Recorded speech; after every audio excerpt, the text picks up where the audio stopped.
नमस्कार साथियों। Think and grow rich, सोचो और अमीर बनो। इस सीरीज के आज के वीडियो में बात करेंगे अवचेतन मन के बारे में। अवचेतन मन क्या है, ये कैसे काम करता है और इसकी क्या उपयोगिता है यदि कोई भी व्यक्ति धनवान बनना चाहता है, समृद्ध बनना चाहता है तब। सामान्य भाषा में समझें तो अवचेतन मन का वो संपर्क सूत्र है जो चेतन मन में प्राप्त किए गए हर संवेग को जानकर उसका समेकित प्रभाव एकत्रित करता रहता है। इसमें हर तरह के चेतन संवेग जुड़ते रहते हैं, चाहे कैसे भी हों।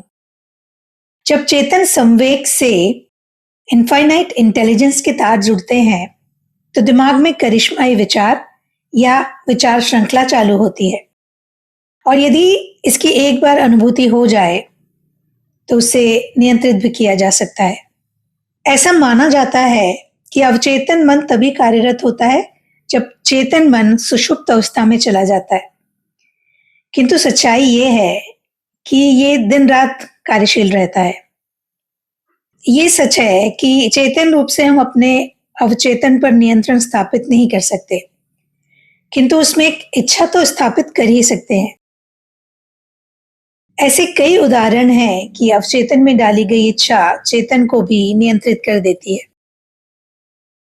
पुराने लोगों से आपने सुना होगा कि तकिए से कह के सोना चाहिए कि सुबह कितने बजे उठना है, और फिर तकिया आपको सुबह उठा देगा। ऐसे कई लोग मिल जाएंगे जो इस प्रकार से सोकर उठ जाते हैं। सोचने वाली बात यह है कि जब चेतन मन सो रहा है तो वो कौन सी प्रेरणा है जो रात को बताए गए समय पर हमें सुबह जगा देती है। वो तकिया तो हरगिज नहीं हो सकता। तब वो अवचेतन मन है जिसे अलग अलग तरीके से और अलग अलग चीजों से जोड़कर देखा जाता है।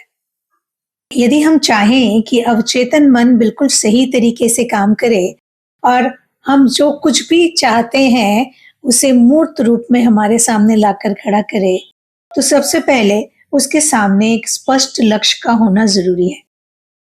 इसीलिए पिछले अध्यायों में बार बार ये कहा गया है कि अपनी इच्छा स्पष्ट रखिए, उसको सूक्ष्म रूप में कागज पर लिखकर चेतन मन के अंदर बैठा दीजिए, तब वो धीरे धीरे अवचेतन तक पहुंच जाएगी। इस वीडियो सीरीज में जो अलग अलग सिद्धांत बताए गए हैं उनके जरिए आप अवचेतन मन को जागृत कर सकते हैं। वैसे तो ये सदैव जागृत रहता है, किंतु इन सिद्धांतों के माध्यम से आप उसको मनचाही दिशा में जागृत कर सकते हैं। अब ये बात आप अच्छे से समझ गए होंगे कि कोई भी व्यक्ति जो कुछ भी करता है वो सबसे पहले विचार एवं संवेग के रूप में उभरता है। ये संवेग ही एक इच्छा बनता है। इच्छा के साथ कल्पना और विश्वास को इकट्ठा किया जाता है, तब ये इच्छा को मजबूत करते हैं और अवचेतन में उसकी उपस्थिति दर्ज होती है। और जब कोई विचार आपके अवचेतन में मजबूत हो जाता है तभी उसका मूर्त रूप प्राप्त करने की ललक आपके मन में उभरती है। ये पूरी प्रक्रिया अपने आप चलती रहती है। इसमें चेतन मन का काम ये है कि इस इच्छा को कहीं भी कमजोर न पड़ने देना। इसे एक और तरीके से भी समझा जाता है। मान लीजिए किसी व्यक्ति को कहीं कोई प्रेजेंटेशन देना है या कोई भाषण देना है या व्याख्यान देना है, तो वो पता करता है कि ऑडियंस कौन से हैं, किस उम्र के लोग सुनने वाले हैं, उनकी शिक्षा क्या है, वो किस तरह से सोचते हैं। इस तरह की कई बातें वो इकट्ठा करता है और फिर उसके अनुसार अपनी बेहतर तैयारी करता है ताकि उन सभी लोगों को उसके बातचीत से, उसके भाषण से कुछ न कुछ फायदा जरूर हो। जैसे ऑडियंस को या श्रोताओं को निर्देश देने के लिए उनको समझ में आने वाली भाषा और शैली का प्रयोग किया जाता है, उसी तरह जब आप अवचेतन मन में कोई बात मजबूती से रखना चाहते हैं, कुछ ऐसा जो आप अवचेतन मन को समझाना चाहते हैं, आपको उसकी तरह की भाषा और शैली का प्रयोग करना होगा। अवचेतन हर तरह के भाव को वैसे की वैसे मान लेता है, चाहे वो धनात्मक हो या ऋणात्मक। मुख्य धनात्मक भाव जो होते हैं वो इच्छा का भाव, विश्वास का भाव, प्रेम का भाव, काम का भाव, उत्साह का भाव, रोमांस का भाव, आशा का भाव।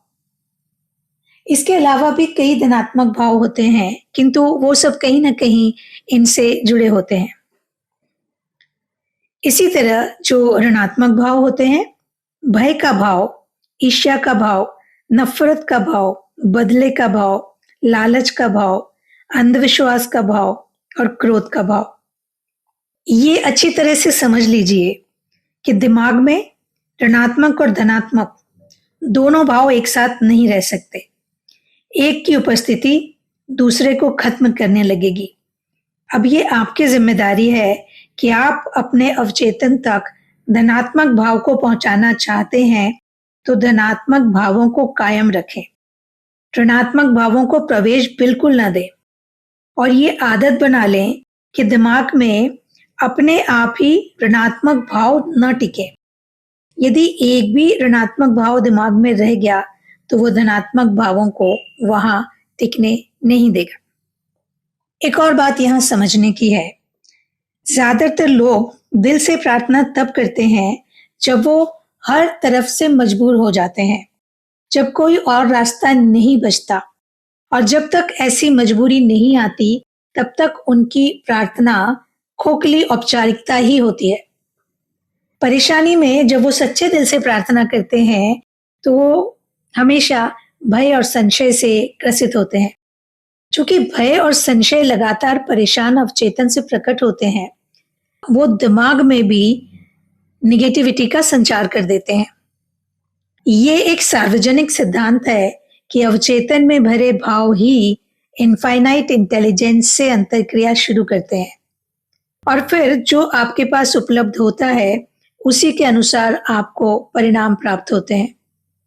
इसलिए आप जब भी प्रार्थना करें पूरे विश्वास के साथ करें और ऐसा हमेशा करते रहें, किसी काम को करने के पूर्व भी, उसके बाद भी। ज्यादातर बार हम प्रार्थना तब करना शुरू करते हैं जब या तो हमें लगता है कि चीजें बिगड़ गई हैं या जब पूरी तरह से बिगड़ जाती हैं। प्रार्थना से बल मिलता है और अवचेतन भी धनात्मक हो जाता है। नेपोलियन हिल जो कि प्रसिद्ध लेखक हैं, उनका ये मानना है कि स्कूल में भी और कॉलेज में भी प्रार्थना का विज्ञान सिखाया जाना चाहिए। इसमें यह बताया जा सकता है कि प्रार्थना एक धनात्मक मानसिक माहौल में की जानी चाहिए, क्योंकि तभी विश्वास और निष्ठा प्रार्थना में जुड़कर उसे मजबूत बनाती हैं। करीब 200 साल पहले की बात की जाए तो बिजली का गिरना ईश्वर का प्रकोप माना जाता था। जहां कहीं भी बिजली गिरती थी तो ये समझा जाता था कि उस व्यक्ति या उस जगह पर ईश्वर गुस्सा है। लेकिन आज वैज्ञानिक प्रगति के फलस्वरूप आकाश से गिरने वाली इस बिजली को समेटकर पृथ्वी पर समृद्धि लाने के लिए सारा उद्योग जगत मेहनत कर रहा है। ऐसे ही दशकों पूर्व ये समझना मुश्किल था कि कैसे शून्य में भी आपसी संपर्क संभव हो सकता है, लेकिन आज हम उसे समझते हैं और मानते भी हैं। अब ये सच्चाई भी आपके सामने है कि आप जिंदगी भर प्रार्थना को तोते की तरह रटते रहेंगे तो कुछ भी परिणाम प्राप्त नहीं होंगे तब तक जब तक कि वो विचार जो आप इनफाइनाइट इंटेलिजेंस तक पहुंचाना चाहते हैं वो रूपांतरित होकर आपके अवचेतन मन तक पहुंच न जाए। इनफाइनाइट इंटेलिजेंस तक पहुंचने का तरीका वैसा ही है जिसके द्वारा ध्वनि कंपन रेडियो द्वारा किया जाता है। यदि आप रेडियो फ्रीक्वेंसीज को समझते हैं तो आप ये भी जानते होंगे ध्वनि कंपन की तरंगे एयर के माध्यम से तब तक प्रेषित नहीं की जा सकती जब तक कि उनकी तरंग दैर्घ्य बहुत छोटी आवृत्ति की न हो। इसे शॉर्ट वेव कहते हैं और इसी को ग्रहण करके रेडियो का रिसीवर उसे उन टुकड़ों में बांट देता है जिनसे वो फिर भाषा का रूप ले लेते हैं। अवचेतन मन इस संदर्भ में मध्यस्थ की भूमिका निभाता है। वो चेतन मन द्वारा की गई प्रार्थना को उस भाषा में रूपांतरित कर देता है जो पुनः इनफाइनाइट इंटेलिजेंस तक जाने का मादा रखती हो और उसी क्रम में फिर प्रार्थना का परिणाम मिलने लगता है। इस वीडियो सीरीज में आपने जितने भी सिद्धांत पढ़े हैं या जो भी नई जानकारियां हासिल की हैं उन्हें तोते की तरह रटना नहीं है, उन्हें धीरे धीरे समझते हुए अपने आंतरिक सिस्टम में स्थान देना है, अपने रोजमर्रा के जीवन में स्थान देना है और पूरे विश्वास के भाव के साथ इन प्रयोगों को बार बार दोहराते रहना है, तब तक जब तक कि आप जो चाहते हैं वो अचीव नहीं हो जाता। आखिरी बात, आपकी प्रार्थना इनफाइनाइट इंटेलिजेंस तक पहुंचते पहुंचते एक आध्यात्मिक आयाम प्राप्त कर लेती है, क्योंकि श्रद्धा या विश्वास का होना ही सांसारिक विचारों को आध्यात्मिकता का आवेग प्रदान कर पाता है। और ये सच है कि विश्वास और भय का आपस में कभी मेल नहीं होता। इसलिए प्रार्थना में विश्वास को जोड़ें, भय को नहीं। यदि अब आप अवचेतन मन को समझ गए हैं, तो चेतन मन की मदद से अपनी प्रार्थनाओं को उस क्रम में व्यवस्थित करें और उन पर बने रहें तब तक जब तक कि अवचेतन मन का हिस्सा नहीं हो जाती, और फिर असीमित मेधा यानी इनफाइनाइट इंटेलिजेंस तक पहुंचने में आप देर नहीं करेंगे। इस सीरीज के अगले वीडियो में आपसे फिर मुलाकात होगी। तब तक के लिए अपना ख्याल रखिएगा।